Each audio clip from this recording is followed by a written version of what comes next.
এর আগে তো বিজেপি তো কেন্দ্রে ক্ষমতায় আছেন, বিজেপি কেন্দ্র ক্ষমতায় আছেন, তাহলে কেন এত দিন তিনি এই এই ফ্লাইওভারটা তৈরি করলেন না? বিজেপি যখন সরকার ক্ষমতায় আছেন কেন্দ্রে, এটা তো কেন্দ্রের ব্যাপার।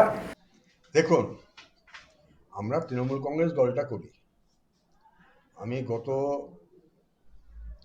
পরপর 3বার রেজিনগর রেজিনগর বিধানসভা থেকে আমি নির্বাচিত হয়েছি।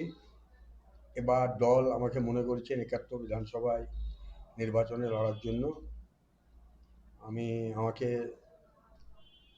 মমতা ব্যানার্জি নির্দেশ দিয়েছেন যে তুমি 71 বিধানসভা নির্বাচনে প্রতিদ্বন্দ্বিতা করো। আমি সেই মোতাবেক 71 বিধানসভা নির্বাচনে আমাকে যখন প্রার্থী করেছে, নিশ্চয় আমাকে ভোট করতে হবে তৃণমূল কংগ্রেসের। এবং এই বেলডাঙ্গা যেটা আছে, বেলডাঙ্গায় আমরা দীর্ঘদিন যারা এখানে 71 বিধানসভায় যারা পার্টিটা করে, আমার সঙ্গে আমিও আগে এই বিধানসভার মধ্যেই ছিলাম, এবং প্রত্যেকের সঙ্গে আমাদের একটা নিবিড় সম্পর্ক আছে।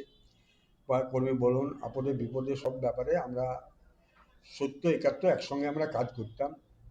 এবং 71 বিধানসভার আমরা এখানে যে 6টা অঞ্চল আছে, সেই অঞ্চলের কর্মীরাদের সঙ্গে আমি কথা বলতে, আজকে যখন ঘোষণা হয়েছে, আমরা প্রত্যেকের সঙ্গে কথা বলে কিভাবে 71 বিধানসভা নির্বাচনে আমরা ভালো ফল করে মমতা ব্যানার্জির হাতে 71 বিধানসভা নির্বাচনে আমরা তৃণমূল কংগ্রেসকে জয়যুক্ত করতে পারি, তার জন্য আমাদের কর্মীরা আপ্রাণ চেষ্টা করবে। এবং কর্মীরাই আমাদের মূল সম্পদ। কতটা আশাবাদী আছেন? 100% আশীর্বাদী, বেলডাঙাতে 100%। মানুষের মধ্যে সাড়া কেমন পাচ্ছেন? দেখুন, বেলডাঙাতে তো আমার বেলডাঙাতেই পার্টি অফিস। বেলডাঙার প্রত্যেক এই এলাকার, ধরুন আমাদের এখানে হচ্ছে মির্জাপুর 2, দেবকুণ্ড পৌরসভা, তারপরে হচ্ছে ভাবতা 2 আছে, আমাদের ভাবতা 1 আছে, তারপর কুমারপুর সুজাপুর, মহলা 1, প্রত্যেকের সঙ্গে আমার একটা যোগাযোগ আছে এবং ভালো সম্পর্ক আছে। এবং প্রত্যেকে যারা তৃণমূল কংগ্রেস করে, তিনারা তো ভোট করবেনই। এবং অনেক মানুষ আছেন যিনারা আমাদের প্রতি পূর্ণ সমর্থন করবেন, কারণ মমতা ব্যানার্জির উন্নয়নে যে সমস্ত আজকে এগুলা করেছেন, তাতে মানুষ কিন্তু তৃণমূল ছাড়া অন্য কোনো দলকে ভোট দেবে না। 70 রেজিনগর বিধানসভা আপনার 3বারকার বিধায়ক হাতের তালুর মধ্যে ছিল, 71 বিধানসভায় কেমন হবে? দেখুন, 71 বিধানসভাটা হচ্ছে, আগে আমরা যখন রাজনীতিটা করতাম তখন কিন্তু 71 বিধানসভা বা 70 রেজিনগর বিধানসভা ছিল না। আমাদের রাজনৈতিক হাতেখড়ি হচ্ছে বেলডাঙ্গা কলেজ থেকে।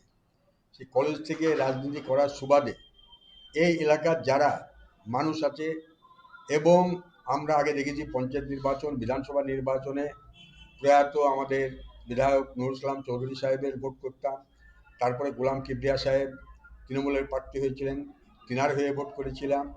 তারপরে শফিউজ্জামান তিনি প্রার্থী হয়েছিলেন, তিনার জন্য আমরা প্রত্যেক জায়গায় আমরা ভোট করে এই এলাকায় আমরা তৃণমূল কংগ্রেসকে আমরা জয়যুক্ত করেছিলাম।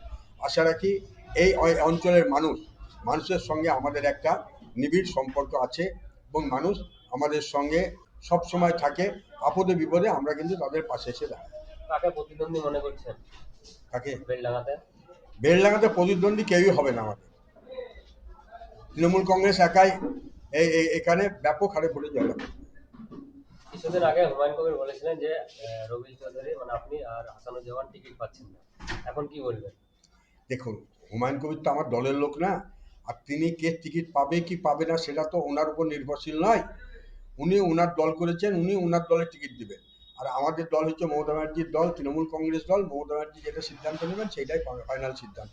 সুতরাং মমতা ব্যানার্জি আজকে নির্বাচনের প্রার্থী ঘোষণা করেছেন, সুতরাং সেখানে আমরা সবাই মিলে ভোট করব। আজ হাসানুজ্জামানকে এখানে প্রার্থী করেনি, তাই বলে যে হাসানুজ্জামানের সঙ্গে আমার দীর্ঘক্ষণ আলোচনা হয়েছে। হাসানুজ্জামানও তৃণমূল কংগ্রেসের বাইরে নয়, তিনিও দীর্ঘদিন আমার সঙ্গে কলেজ রাজনীতির সঙ্গে জড়িত থেকে ওনাকে আমার হাত দিয়েই আমি এর আগে আমাদের পাশের বিধানসভা কালীগঞ্জে আমি ওনার জন্য নির্বাচনে আমরা বলি ওকে ওখানে দাঁড় করিয়ে জয়লাভ করেছি। তারপরে বেলডাঙ্গায় নিয়ে আসা হয়েছে, এবার দেয়নি। আমরা নিশ্চয়ই তিনি মনে দুঃখ পাবেন, কিন্তু আমরা হাসানুজ্জামান এবং আমি একে অপরের পরিপূরক, এবং একে অপরের সঙ্গে আমাদের নিবিড় সম্পর্ক, সেই সম্পর্ক আমাদের আছে এবং থাকবে। বেলডাঙ্গাবাসীকে কি বার্তা দিবেন? বেলডাঙ্গাবাসীকে একটা কথাই বলবো যে দেখুন, বেলডাঙ্গা জায়গায় অনেক সময় আমরা দেখি এখানকার আবহাওয়ায় অনেক সময় বিজেপি নামক দলটা সাম্প্রদায়িক বাতাবরণ তৈরি করে দিয়ে মানুষের মধ্যে বিভেদ তৈরি করার চেষ্টা করে। আমরা তৃণমূল কংগ্রেস, আমরা সমস্ত ধর্মের মানুষকে নিয়ে দলটা করি। হিন্দু, মুসলিম, শিখ, জৈন, খ্রিস্টান যারা আছে সবাই তৃণমূল কংগ্রেসের প্রতি আস্থা রাখে। এবং আজকে মমতা ব্যানার্জি মানুষের জন্য যে সমস্ত প্রকল্পগুলো চালু করেছেন তাতে শুধু তিনি তৃণমূল কংগ্রেসের লোকদের জন্যই করেনি, সমস্ত মানুষ যাতে এই উপকার পায় তার জন্য সমস্ত ধর্মের মানুষ, সমস্ত বর্ণের মানুষ, সমস্ত দলের মানুষ আজকে কিন্তু মমতা ব্যানার্জি সেই সমস্ত প্রকল্পগুলির আজকে তেনারা সুযোগ নিচ্ছেন। ভরত ঝাও বলেছেন, আমি যদি বিধায়ক হতে পারি উন্নয়ন ক্ষেত্রে প্রথম 18 মাস একদম হাতে গুনে গুনে 18 মাসের মধ্যে ওভারব্রিজ করবে। আচ্ছা, আপনাকে বলি তাহলে, এর আগে তো বিজেপি তো কেন্দ্রে ক্ষমতায় আছেন, বিজেপি কেন্দ্র ক্ষমতায় আছেন, তাহলে কেন এতদিন তিনি এই ফ্লাইওভারটা তৈরি করলেন না? বিজেপি যখন সরকার ক্ষমতায় আছেন কেন্দ্রে, এটা তো কেন্দ্রের ব্যাপার। সুতরাং ভরত ঝাওরের উচিত ছিল যখন তিনি যখন ভোটেই দাঁড়াবেন তখন তো বেলডাঙ্গার ওভারব্রিজের জন্য তখন থেকেই তো তিনি চেষ্টা করলে মানুষ তো তাহলে ভরত ঝাওরকে ভোটটা দিতেন। কিন্তু আজকে ভোট এসেছে বলে বলছে আমি ওভারব্রিজ করবো, এতদিন কোথায় ছিলেন?